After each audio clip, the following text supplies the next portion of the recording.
नवीन युग की बीजेपी में नवीन युग की शुरुआत हो चली है। बीजेपी के नए अध्यक्ष बने हैं नितिन नवीन।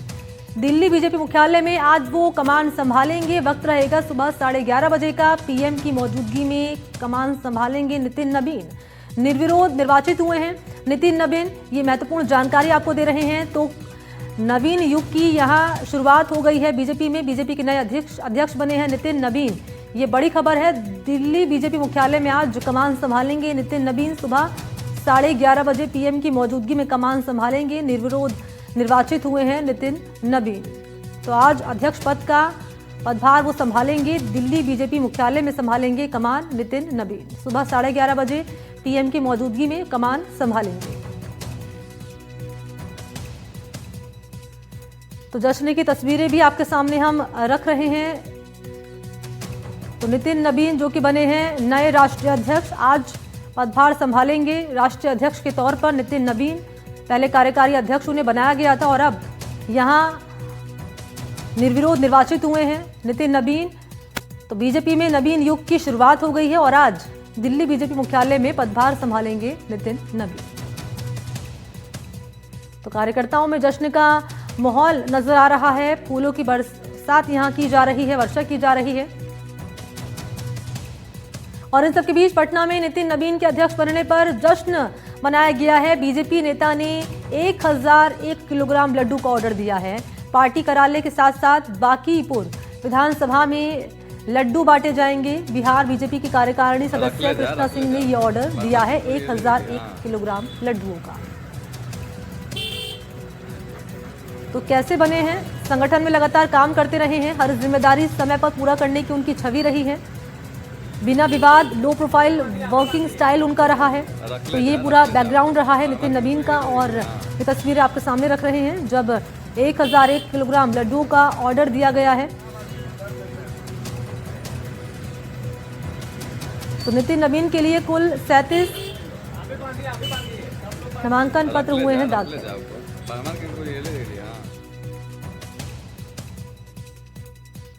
तो नितिन नवीन बॉस, अब आगे क्या? अब आगे क्या होने वाला है? नितिन नवीन के लिए कुल 37 नामांकन पत्र हुए हैं दाखिल। ग्राफिक्स आपके लिए हमने तैयार किए हैं और इसमें 36 राज्य और केंद्र शासित प्रदेश की ओर से दाखिल किए गए हैं। एक नामांकन पत्र बीजेपी संसदीय दल की ओर से दाखिल किया गया है। हर नामांकन पत्र पर 20 प्रस्तावकों के हस्ताक्षर है। मुख्य निर्वाचन अधिकारी के लक्ष्मण इसकी जानकारी देंगे और सुबह रहेगा 11 बजे का वक्त जब बीजेपी मुख्यालय पर 700 प्रतिनिधि जुटने जा रहे हैं।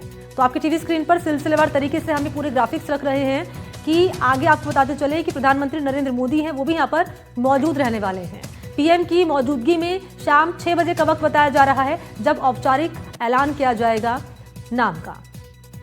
तो आगे क्या है नवीन, क्योंकि बॉस चुने गए, अब आगे क्या रहेगा पूरी प्रक्रिया, वो जानकारी आपके सामने हम रख रहे हैं। और देखिए चुनते कैसे हैं बीजेपी का राष्ट्रीय अध्यक्ष, जरा वो भी आप जानिए आसान शब्दों में। बीजेपी का अध्यक्ष चुनने की होती है एक प्रक्रिया। ये प्रक्रिया क्या होती है? इसमें अध्यक्ष का चुनाव राष्ट्रीय परिषद करती है। देखिए ग्राफिक्स आप पढ़ रहे होंगे यहाँ पर। राष्ट्रीय परिषद में होते हैं करीब 5708 सदस्य। आगे बढ़ेंगे। परिषद सदस्य और राज्यों के प्रतिनिधि इसमें शामिल होते हैं। इसके अलावा देश के 30 से ज्यादा राज्यों की भागीदारी इसमें होती है और इससे प्रक्रिया संगठनात्मक रूप से होती है महत्वपूर्ण। तो प्रत्याशी का प्रस्ताव 5 राज्यों के निर्वाचक करते हैं जो मंडल राज्यों द्वारा संयुक्त रूप से होता है। इलेक्टोरल कॉलेज के 20 सदस्य होने चाहिए। अध्यक्ष पद का कार्यकाल है 3 वर्ष का होता है।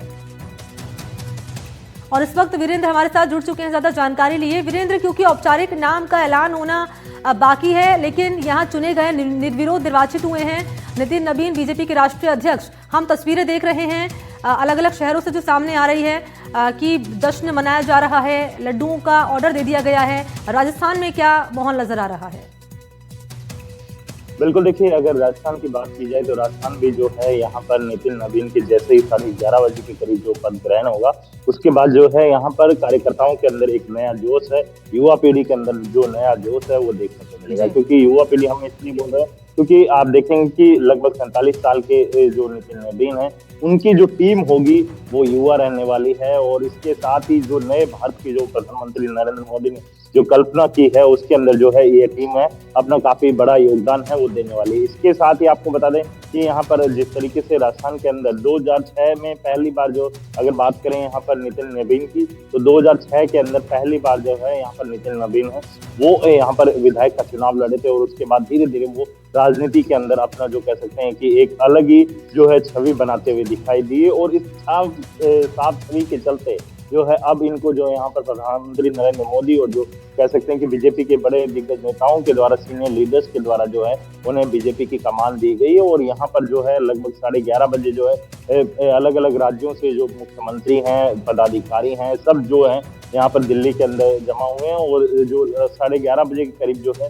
बीजेपी राष्ट्रीय कार्यालय के अंदर जो है उनके द्वारा पद ग्रहण का कार्यक्रम रखा गया और उसके अंदर शामिल होंगे। इसके साथ ही आपको बता दें कि जिस तरीके से राजस्थान की अगर बात की जाए, राजस्थान परिप्रेक्ष्य में बात की जाए, तो राजस्थान के अंदर भी जो है यहाँ पर आपने देखा होगा कि जो बीजेपी की जो टीम है उसके अंदर ज्यादातर जो है नए चेहरों को यहाँ पर मौका दिया गया है। यानी कुल मिलाकर जो है यहाँ पर जो है 50 से कम उम्र वाले जो युवा हैं उनको जो है यहाँ पर जो कह सकते हैं कि बीजेपी ने यहाँ पर मौका दिया है। यानी कुल मिलाकर राजस्थान ही नहीं, पूरे देश के अंदर जहाँ जहाँ बीजेपी अपने जो कह सकते हैं कि टीम बनाई गई है, नई टीम का जहाँ पर गठन हुआ वहाँ पर ज्यादातर जो है नई युवा पीढ़ी को जो है यहाँ पर कमान दी गई है।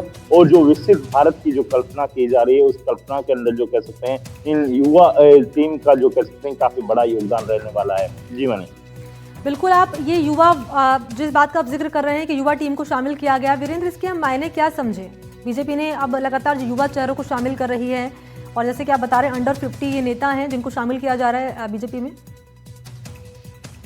बिल्कुल, देखिए लगातार जिस तरीके से आपने देखा भी होगा कि बीजेपी के द्वारा जो है एक जो दिग्गज नेता थे उनके द्वारा बार बार यही कहा जा रहा था कि जो युवा पीढ़ी है, नए लोगों को जो है किस तरीके से आगे बढ़ाना है। क्योंकि आपने देखा होगा कि चाहे बीजेपी की बात कीजिए या कांग्रेस की बात की जाए, वो पुराने ही चेहरे जिनके ऊपर कोई ना कोई जो सकते हैं उनकी छवि के ऊपर दाग लगा रहता है। और इसी वजह से जो है बीजेपी ने एक नया फॉर्मूला है यहाँ पर यूज किया है। उसके अंदर आप देखिए कि उसके जो कह सकते हैं कि मुख्य किरदार के अंदर जो है नितिन नवीन को रखा गया है। और उसके बाद जो धीरे धीरे जो बिल्कुल मायने आप समझा रहे थे वीरेंद्र और बता रहे हैं कि किस तरह की माहौल देखा जा रहा है ये खबर सामने आने के बाद। रहिएगा वीरेंद्र, मैं लौटूंगी आपके पास। इस बीच एक और बड़ी खबर है, क्योंकि दिल्ली के दौरे पर है सीएम भजनलाल शर्मा। सीएम ने बीकानेर हाउस में डिनर किया है, राजस्थान के मंत्रियों और सांसदों के साथ में जनप्रतिनिधियों से संवाद भी किया है।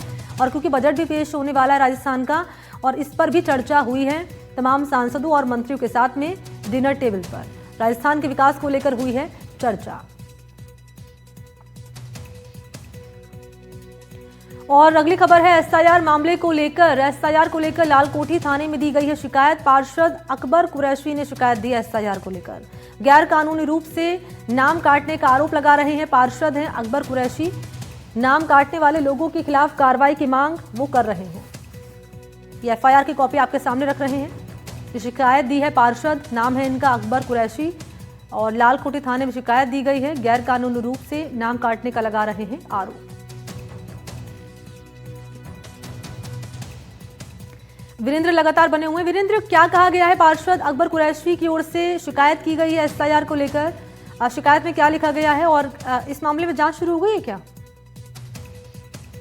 बिल्कुल, देखिए आपको बता दें कि एफआईआर को लेकर लालकोठी थाने के अंदर जो है यहाँ पर एफआईआर दर्ज करवाई गई है। और वो भी जो कह सकते हैं कि कांग्रेस की जो पार्षद है अकबर कुरैशी जो है उनके द्वारा जो है ये पार्षद के द्वारा जो है ये एफआईआर दर्ज कराई है। और इस एफआईआर के अंदर उन्होंने साफ तौर पे कहा कि ऐसे कम से कम जो कह सकते हैं कि 10 से जो कह सकते हैं कि 10,000 से भी अधिक जो विधानसभा क्षेत्र के अंदर आदर्श नगर विधानसभा क्षेत्र या फिर अन्य जो विधानसभा क्षेत्र है वहां पर जो है इसी तरीके से नाम काटने का मामला है वो सामने आया है। इसके बाद से आपको बता दें कि यहाँ पर पुलिस ने एफआईआर तो दर्ज कर ली है। इस पूरे मामले को लेकर जो है पुलिस के द्वारा पड़ताल भी की जा रही है कि आखिर क्या वाकई में जो जिस तरीके से जो एफआईआर दी गई है उस एफआईआर के अंदर क्या वाकई में जो है इस तरीके से नाम हटाए गए हैं या नहीं, इन तमाम चीजों के जवाब है वो लालकोठी पुलिस के द्वारा ढूंढे जा रहे हैं। इसके साथ ही आपको बता दें कि यहाँ पर पूरे एसआईआर को लेकर चाहे बीजेपी हो या कांग्रेस, दोनों ही मुख्य दलों के द्वारा जो है एक दूसरे के ऊपर आरोप प्रत्यारोप लगाए जा रहे हैं। और इसी कड़ी के अंदर आपने देखा होगा कि राजस्थान की राजधानी जयपुर में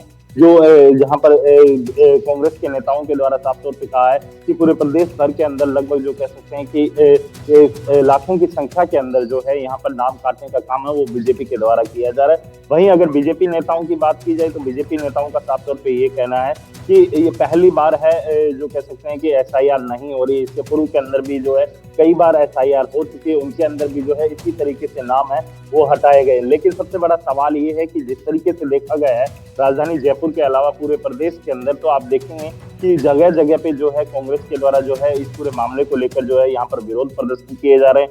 लगातार बीजेपी नेताओं को घेरने का काम है वो कांग्रेस के द्वारा किया जा रहा है। लेकिन सबसे अहम सवाल ये है कि जिस तरीके से जो ये पूरा मामला सामने आया उसके बाद से जो है यहाँ पर बीजेपी है वो यहाँ पर जो कह सकते हैं कि कांग्रेस नेताओं के जो कह सकते हैं कि जो तीखा हमला किया जा रहा है। शिकायत में कहा गया है वीरेंद्र, पूरा मामला आप बता रहे थे, इस मामले को लेकर जानकारी आपने साझा की, इसके लिए शुक्रिया आपका वीरेंद्र। तो राजस्थान में वोटर लिस्ट को लेकर क्योंकि सियासत लगातार हो रही है, स्पेशल इंटेंसिव रिवीजन यानी कि एसआईआर अब सिर्फ एक प्रशासनिक प्रक्रिया नहीं बल्कि चुनाव से पहले राजनीतिक टकराव का बड़ा मैदान बन चुका है। कांग्रेस आरोप लगा रही है ये कि चुनिंदा इलाकों में वोट काटे जा रहे हैं, तो वहीं बीजेपी दावा कर रही है ये कि फर्जी वोटर्स की सफाई हो रही है। आरोप, पलटवार और बयानबाजी के बीच सवाल ये है कि क्या एसआईआर सुधार है या सियासी हथियार। राजस्थान में एसआईआर पर सियासी संग्राम, वोटर लिस्ट को